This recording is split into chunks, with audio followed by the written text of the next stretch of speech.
the kitchen of intrigue, Curt Jackson and Kallal are cooking up a batch of mystery soup. Each episode serves a new blend of tips, tactics, trends, and tales from the business and design sides of the escape room world. So grab your spoon, because this episode starts in 3, 2, 1. Mystery Soup.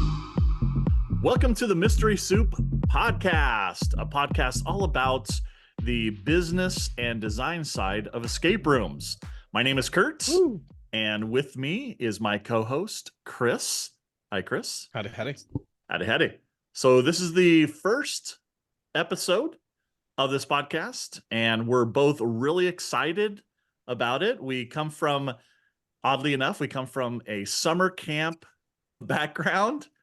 In fact, Chris is still executive director of a summer camp.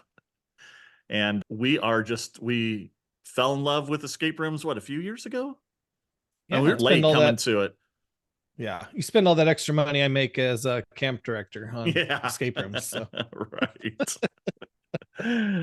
I feel like we talk to people who are enthusiasts or owners, and they're like, I did my first escape room in 2015. And I'm like, wow, okay. Wait, is there an official, when did they come to the US? They were more in Europe originally. 2014, I think.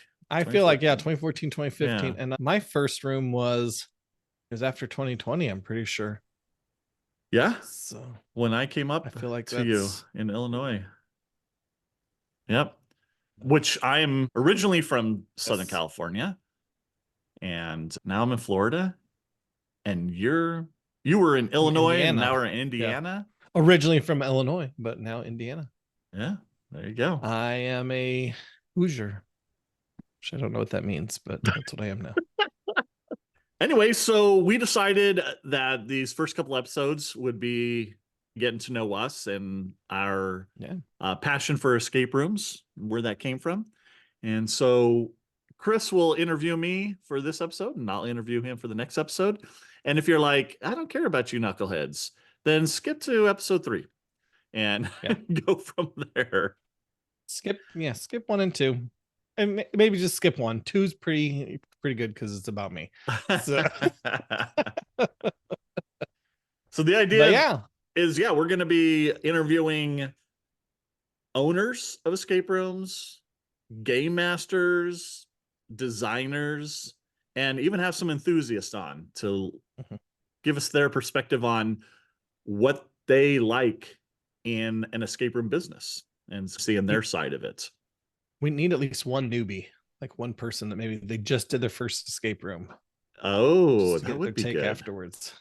I don't know any of those people, but I don't either. Not anymore. There's plenty out there.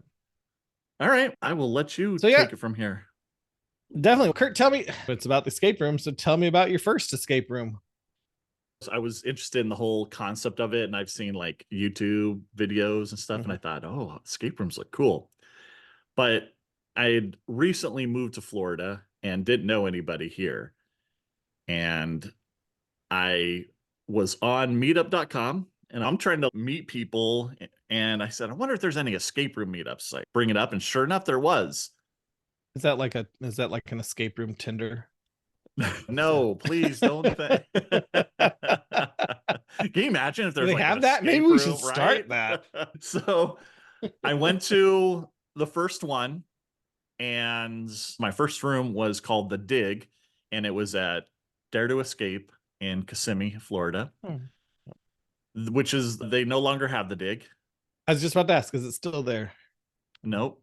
But Dare to Escape is, but not The Dig. Yeah. And it was, so I guess it wasn't, they don't do public rooms, but because you're at a meetup group with all these people who you don't know, it felt like a public room, right? Which is fine though, because I didn't want to solo a room. And so I just had no clue what I was doing as these people were solving puzzles, and I looked around and tried to get into it. And I was like, I like the escape room concept, but this experience, not the greatest, because I don't know who these people are.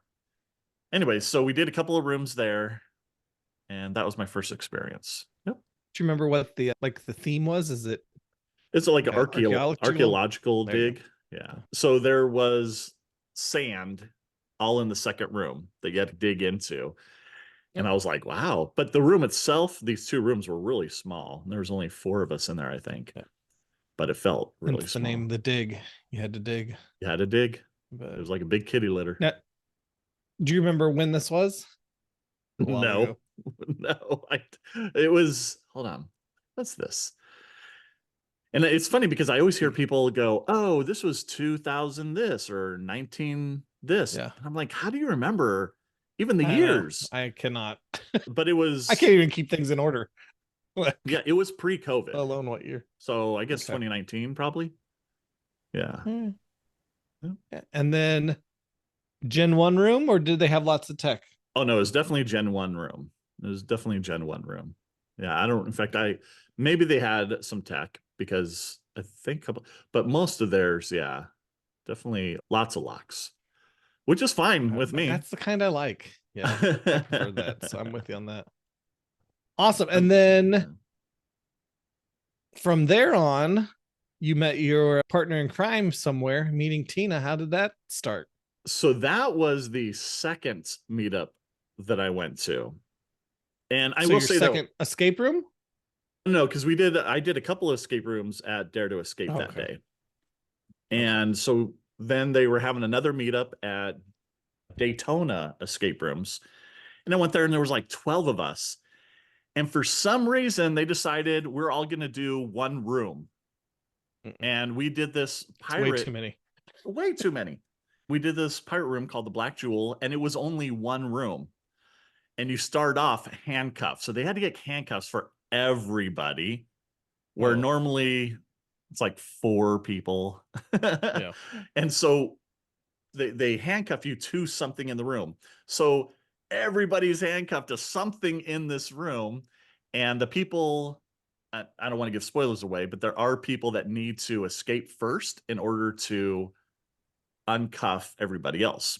I was right next to Tina, had not met her before. And we were just talking about how ridiculous this, why did we not do like multiple rooms? Why are we all in this one room? And while people are solving stuff, like there's no real communication. There's just too much going on. And you're like, oh, what are they doing over there? Oh, what are they doing over there? And so afterwards, I was like, I don't like this. We played another room after that. But I was like, I don't like this kind of all these people in one room. I'd rather have just maybe 2 to 4 people. And so I couldn't remember Tina's name, but as everybody was leaving, she was in the parking lot. And I remember where she was from, Lake Mary. And I said, hey, Lake Mary. And she turned and I said, because I felt like she was, I don't want to say normal ones, but she's the one that maybe I had some kind of connection with. I would never, we should never call Tina normal. It's crazy.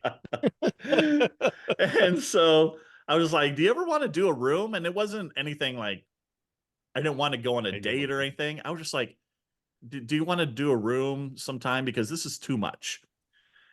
And she said, sure. We exchanged numbers. She called me and we started doing escape rooms.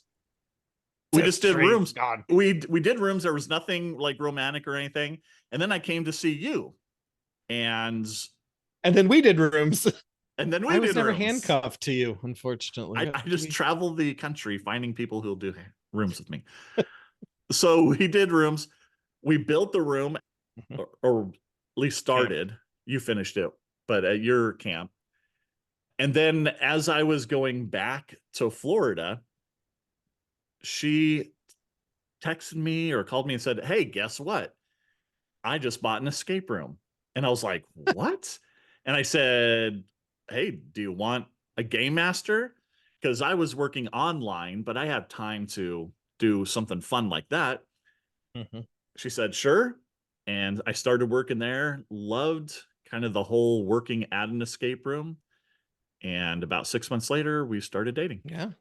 And so you've done a lot of rooms together now. We've done a lot of rooms together. Yeah. Most of the rooms I've done has been with her. So yeah.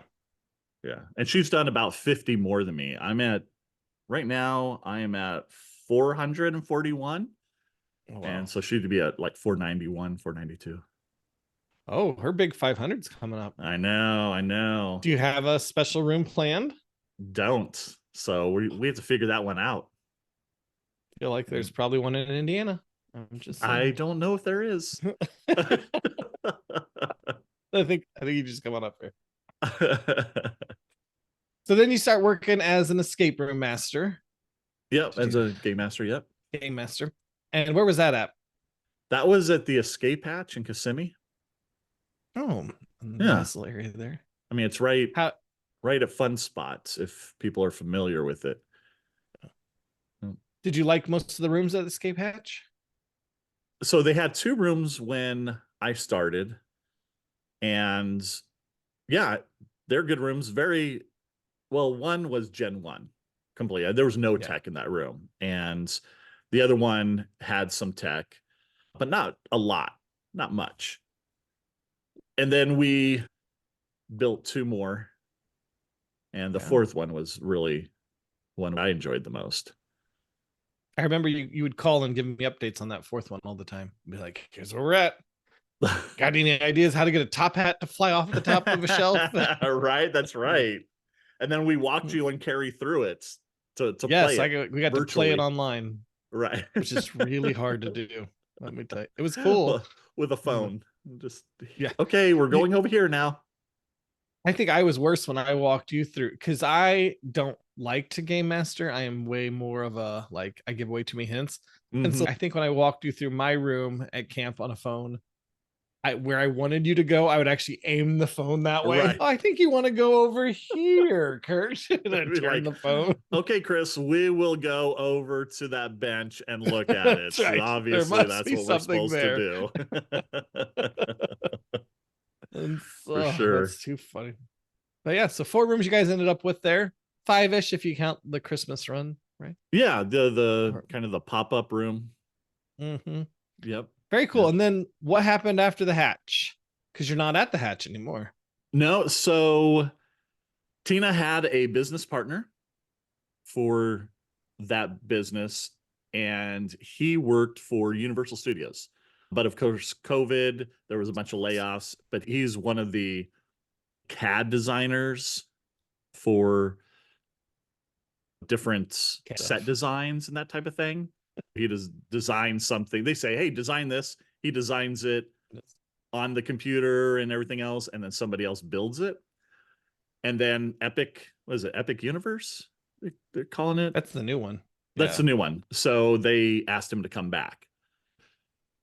So we were thinking, okay, we want to go on this big RV trip around the country. That was something we really wanted to do. Do we?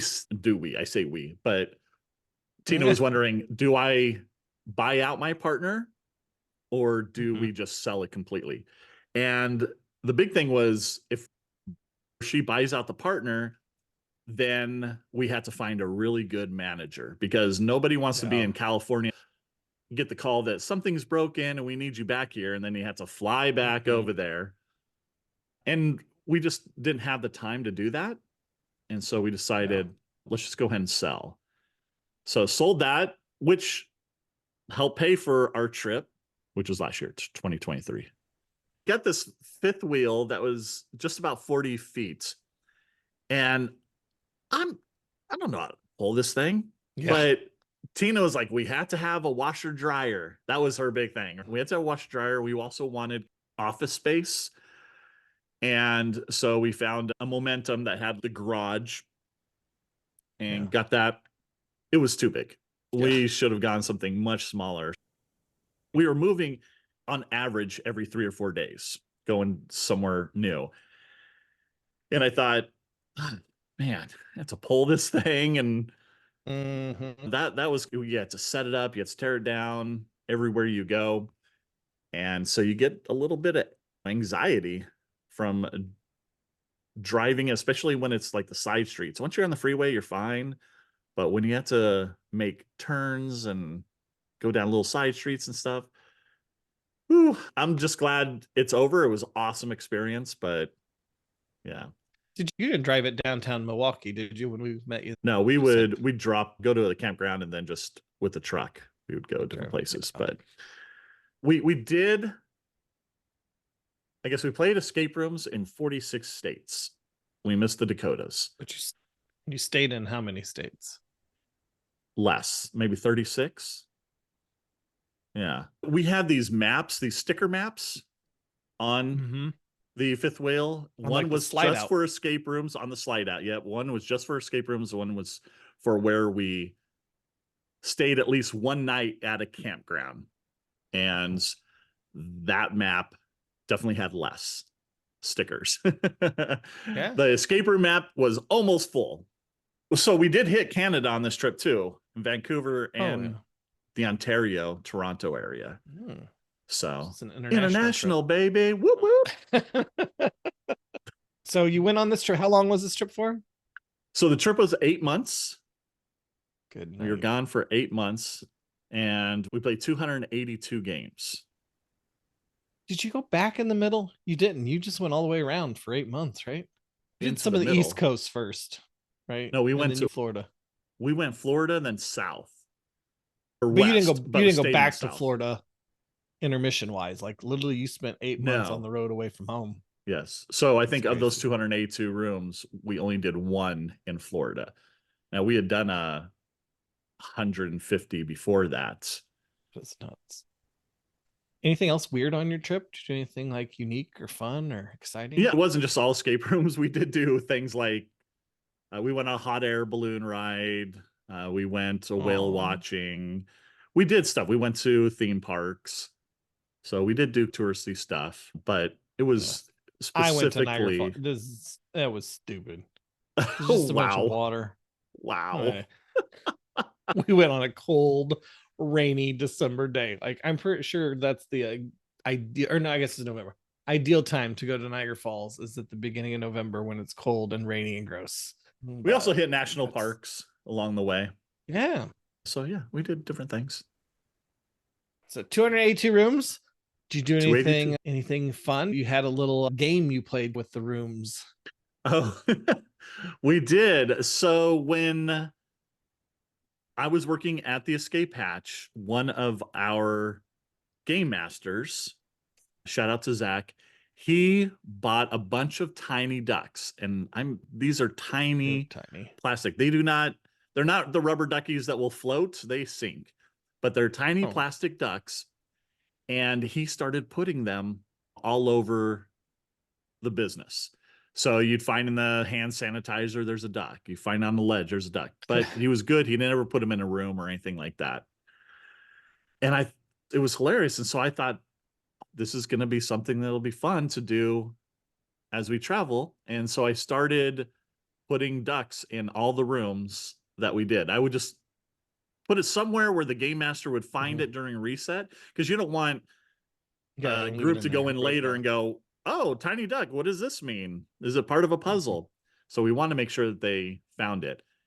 And sometimes I put it in a restroom or somewhere in the lobby. And so that just became a thing, is that we would leave little tiny ducks after we did rooms. I missed some rooms. I'd be so into the game that I'd forget. We'd leave and I said, oh, I forgot to leave a duck. But that became our thing. Yeah. I remember we did a couple rooms with you in Champaign, Illinois, and you'd and you'd run and put a duck somewhere and run back real quick, like at the end, the game was over. And I'm like, that's funny. That's true. I've had to sneak back in after we've left. And you had another special thing you did that wasn't just tiny ducks. You had a little bit larger duck, right? We had, we did have duck pins that we gave out, and it came with a little card. So you put the pin through the card and it said, "You're ducking awesome." And I rarely gave those out, but every once in a while, if we had an exceptional game master who went above and beyond, or who did a really good acting job or something like that, and if I remembered, now there were some I missed, but I'd be like, oh, I want to give you something. And I said, "You're ducking awesome." And I would give it to the game master. And that kind of became a thing as well. Yeah. So a lot of times people wouldn't know that there was a duck until later. So if we played, say, 3 or 4 rooms at a place, we would wait to see if they were like, did you leave this here or Is this what's yours? the deal? And sometimes at the end, I would give that duck pin, you're ducking awesome. And the game master would be like, I knew it.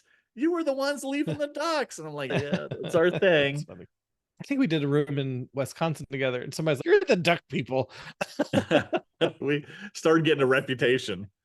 Yes. Then at the end of the RV trip, you had duck awards, right? Yeah, when we were in Wisconsin, we went to an arcade and we won this. We won tickets and decided to turn our tickets to buy this huge, but it's like size of my hand gold glitter duck. We thought, we're going to do the glitter duck awards. And so on our Facebook page, we gave awards to our favorite places for one reason or the other.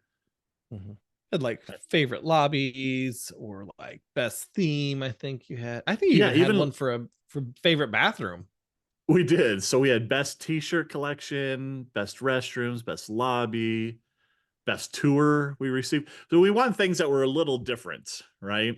Most gracious owner, best most likely to succeed. We had a bunch of those, but we just called it the Glitter Duck Awards and posted it. Nobody got medals or anything. And we're not Terpeka, right? It's just our own little nobody's corner of the internet. It's just Curt and Tina. Yeah, no one's posting this on their website. Yay, we got the Glitter Duck Award. I would be at the bottom of my page. Also awarded the Golden Duck Award. Right. Glitter Duck Award. That's fine. So what were some of your favorite rooms on the trip? The ones maybe that won the award.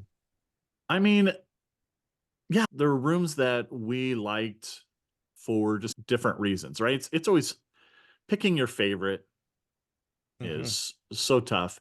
And we had done others, like Servants of Slight wasn't on the trip, but that was like one of our absolute favorite rooms ever. But specifically for the trip, we had... Has Tina done Servants of Slight? Yes. She must have done it. Did she do it before we did it together? We went with... This was after you and I had done it. Okay. And she had done it before that, but then we went with a couple of our staff who had never done it, but they wanted to. And we were like, we'll go with you. We just want to watch kind of thing. Yeah. We'll participate a little bit, but it was so much fun. It's the only room I've done twice. Really enjoyed it. As far as favorite rooms, I will say like our number one favorite room, just because we were blown away. Somebody had mentioned it like, oh, if you're going to go into Oklahoma City, then you've got to go to the sanctuary. That was not on our original trip itinerary. Our original itinerary was just to go around, do a loop. We were not going to do any of the states in the middle, but we've changed that. So we go up into Oklahoma and we go to this place called Sanctuary, and it is so windy in Oklahoma. The whole time we were there, we're probably there for 4 days. It was just, the wind was so harsh. But we go to this place called the Sanctuary, and it's at an outlet mall. And right away you go into the lobby, and there's this big giant eyeball that is looking all around, and it feels like you're in this temple, this Mayan temple or something. It's really cool. So we do their rooms, but it was the Seed of Hope that was amazing. And it's for 4 people. We only had 2. We tried to find 2 other people, but the owner at the end was like, listen, if you need help at some point, you're going to need assistance. I'm going to have the staff come in to help you. And we played all 3 of their rooms. And this room was amazing because I think it has 8 separate areas, 8 separate kind of rooms. Goodness. And it's a creepy room. You're paranormal investigators, And there are certain things that are done that I had never seen in escape room. If they were on, say, if they were in LA or if they were on the coast somewhere, they'd be definitely on the Tribeca 100 for sure. But they're haunt builders. This is one thing we learned. Haunt builders know how to build rooms. So you look at them, you look at Netherworld, you look at 13th Gate. They know set design, which is really good. But other than that, there were definitely rooms that stood out, like Weeping Witch in Anaheim, California. It's not your room because you won't do scary rooms. But this, not only is this scary, but it's at times, right? Not all the way through. You're not being chased by anyone or anything like that. But it had really good puzzles in too. it, like the whole time? Not the whole time. Weeping? Sitting there crying? Not the whole time. It's terrifying. Absolutely not. Oh my goodness. We played an escape, like a scary. I would be weeping the whole time. You would. We played a scary room in North Carolina, Nocturne Adventures. And you are being chased, but it was so well done. When we first started this whole trip, we were like, okay, no scary rooms, no creepy rooms, nothing like that. We have since changed our minds. Like creepy, we really like because we've seen it done so well. Scary, but we have the scary rooms that we've done. We've really enjoyed, except with the exception of one. I thought it was because the puzzles are so weak. But yeah, we enjoy it. You should just give it a shot. You should give it a shot. We did one room together that was scary, and that was enough. What did we do? The one in Peoria, that one that it wasn't scary. I guess it was creepy. Oh yeah, it was creepy. That was a bad experience. We had to stab a vampire at the end, and I didn't even want to do that. Absolutely not going to happen. Oh my goodness, Chris, you're missing out, buddy. You're missing out. I'm telling you, that's fine. I will miss. I will say what we don't like, and this is Tina more than me. Tina does not like rooms where you have to engage with a live actor. She's an introvert. She doesn't want to have to improv with people. Now, we've played games where a live actor will come in, like the Weeping Witch doesn't say anything to you. She comes in, she leaves. That's fine. It's more terrifying. We played a game in the basement in LA. There was one particular game. They had another game where there was an actor you had to engage with, and she was like, this just makes me feel uncomfortable because it is what it is. You had to improv. But this other one, the actor says something, but you don't have to verbally interact with them. And that was a blast. So we're different. A lot of people love that immersion, love the whole, I want an actor, I want to interact with them. That's just not our thing. So there are a lot of rooms that get a lot of acclaim, and we'll be like, not for us. Not for us. Yeah. What do you look for in a game? What are some things you like then that you're looking for? Good puzzles. Like Tina's a puzzle. She's better at puzzles than I am. I will do the tasks. I enjoy tasks. I like, we like linear games because we want to do the puzzles together and we want to see all the puzzles. Yeah, we want to see everything. Me too. But if it's non-linear, I really like, and I guess I'm going to say Servants of Slight is a great example. You have a room, you do the non-linear puzzles, you break up and do them, but then you come together at the bottleneck, right? And you enter the next room, and then, okay, there's all these puzzles. You're not going back to the previous room. That's done. That set is complete. You're moving, you've leveled up, and you are in the next room. So you all do your own puzzles. There's plenty for people to do. And then you come together again, and after you're done, you move to the next room. Granted, at one point, you do have to go back for something really slight, really small. Yeah. But that's the kind of rooms I like. I know people are like, yeah, go back and forth is fun. Not for me. No. And I also, it's the whole experience. Like, I want a nice lobby. I want excellent staff, game master who's friendly, who knows when to give a nudge, a hint. So it's really the full experience. I want a good set design. I like a combination of tech and puzzle or locks as opposed to all tech or all locks. And there's exceptions. I've done rooms that have no tech, have been awesome. I've done rooms that are all tech, have been awesome. But I like that kind of that middle ground. Yeah, the more I do it, I think the more I like the locks. I like to know You do. for 4 numbers. There, So. right? You know what you do, and there is something about putting in the combination and then click, it opens. I will say, there are things I don't like. I don't like it dark. That if you don't have a flashlight, yeah, can't see. Too old for that. Can't see. Seriously, it's awful. Hate it. Yeah, when I go to a place and they say, "Oh yeah, no lights because it breaks the ambiance," and I can't see a lock, what? Yeah. You made this for young eyes that I cannot see. I'm a little older now. I don't care for crawling. We did a crawling one. We had to crawl back and forth. I don't know if you remember this. Oh, and there was gravel in the room, and so it got drug to the crawling space. So often you'd hit a piece of gravel. Oh, there goes my kneecap. Now I'm really old. Oh, I hated that room. Every once in a while, when there's a crawl space and it's padded nicely, I'm like, oh, this is nice. I appreciate this so much. It's nice and padded. So I don't like that.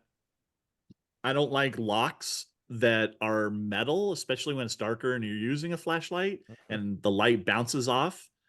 I'm all about the fort locks where it's black background with white numbers or word locks or something like that. So locks are really important. And another thing I do like is a good hint system, like a character hint system or a creative hint system.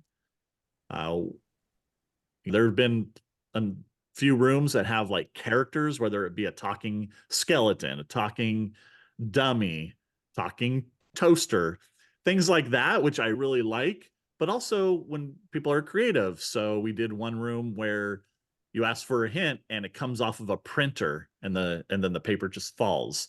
And it was cool in theme. So I thought, oh, that's neat. So things like that I like. Yeah. We're gonna have a few people on the podcast that have some of those different characters and things like that. So that'll be fun to talk to them about that and for sure. Why they chose it. But it is, it definitely makes the room so much cooler. Yeah, love it. Yeah. So what's next? What happens from here on out now? You guys are back in Florida. We are back in Florida in Destin. I'd never even heard of Destin until Tino's like, there's a job opening and I want to check it out. So we're in Destin, which is in the panhandle of Florida, which is weird because we're in Central Time. Yes, that's what I was just about to say. In Central Time. We were Eastern. I'm in Eastern now. Yeah, and you're in Indiana, which is like above us. It's just strange. But you were in Central in Illinois. And we always had this hard time because Chris and I have done podcasting for the past 5 years in the summer camp industry. And so it was always like, oh, you're Central Time, I'm Eastern Time. What time is that when we're going to podcast? And now it's flipped.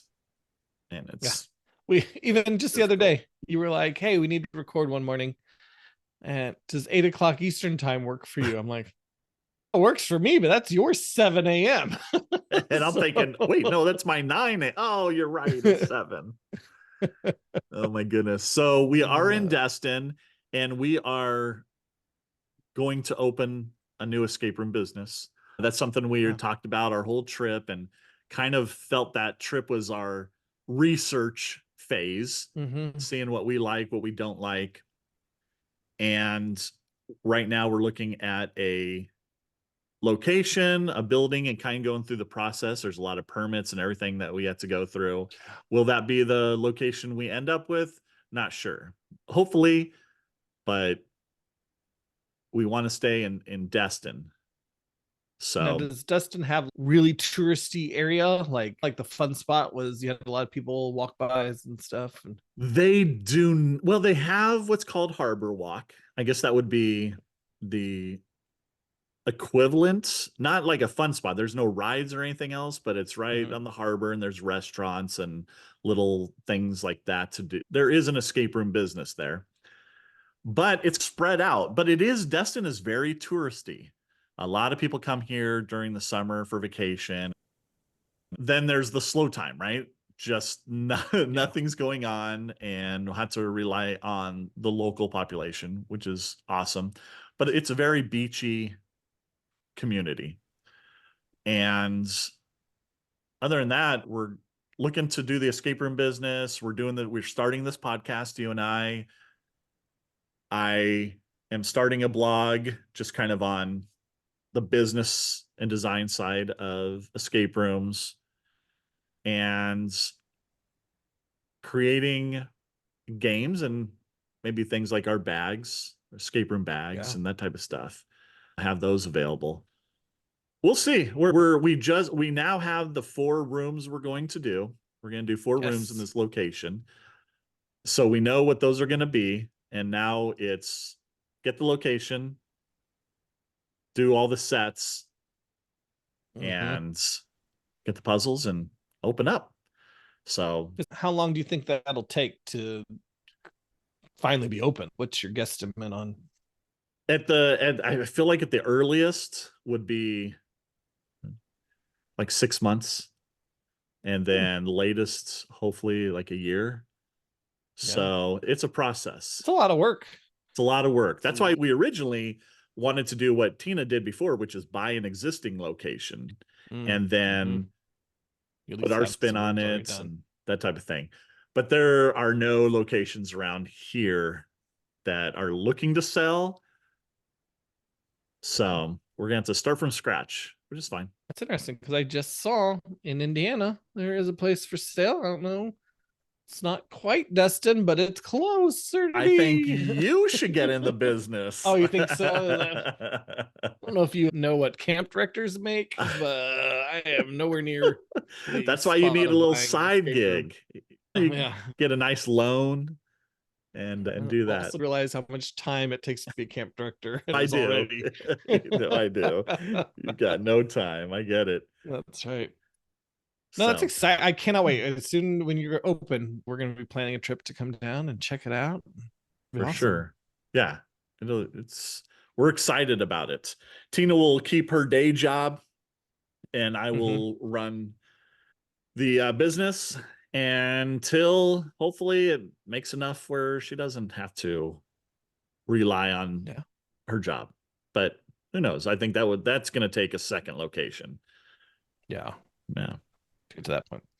If any of the listeners want to find out more about you or reach you or check out your blog or any of that stuff, where should they go? Right now, go to Facebook. You go to our Facebook page, which is Mystery Soup Games, and any updates on the business and what I'm doing, I'll post there, and you can see all of our awards, which escape rooms got the Glitter Duck Awards, and you can read about our trip as well. And then other than that, on this podcast, I'll keep you updated. Definitely. Yeah. And what's our plan with this podcast? How many are we doing? Week, a month, a year? We're doing weekly shows. Okay. And I think we have Tuesday, no Wednesday, like 20 or 30 people scheduled to be on here. Yeah, which day? Because that's always a fun thing. Editing these, it takes time. It takes about 3 hours of editing time per episode, maybe a little less, but that includes like the show notes, uploading, all of that stuff. So I'd like to say Tuesdays, but I don't want to be held to that. We'll see. Yeah, just excited about this. Hopefully y'all will tune in, put this on your favorites. Especially next week. Episode 2. Especially next week, where we get to learn all about Chris. It's going to be amazing. It's just going to be, your mind will be blown. or bored. One of the Or other. you just, you know what? You might want to just skip Skip it. Go right on to 3. We'll go to 3. Love it. All right, man. No, thanks for doing this, and thanks for being my co-host on this journey. I mean, it's fun to talk escape rooms. So it is fun to talk escape rooms. Yeah. Yeah. All right, and you've got like a little outro. Let's hear it. All right, this has been Curt and Chris. Thanks for tuning in to Mystery Soup. Until next time, may your clues be clear and your escapes be triumphant. Keep puzzling, my friends. See ya.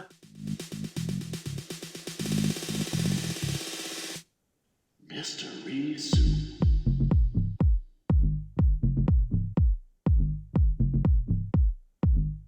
Mystery Soup.